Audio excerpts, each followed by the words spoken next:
এই খালটা দেখতে সাদামাটা হলেও এর বুকে বয়েছিল একসময় গ্রামের জীবন।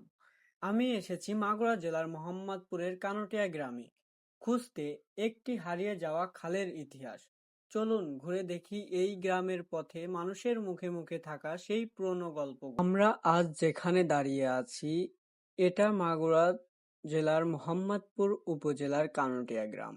এই গ্রামের বুক চিরে বয়ে যাওয়া খালটা এখন হয়তো নিরীহ দেখায়, কিন্তু অনেক আগেই এটা ছিল গ্রামের প্রাণ।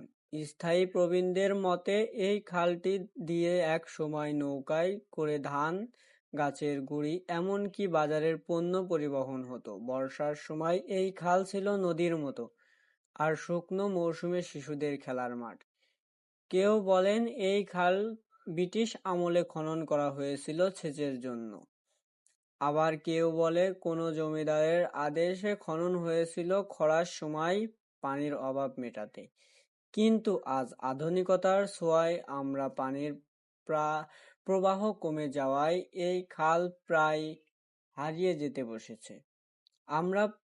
আমার প্রশ্ন হলো, আমরা কি শুধু স্মৃতির পাতায় রেখে দেব আমাদের ইতিহাস?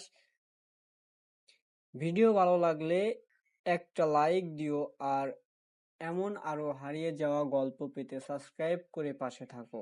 আমি SDK ফেরদৌস। দেখা হচ্ছে পরের রহস্যে বা ইতিহাসে। আল্লাহ হাফেজ।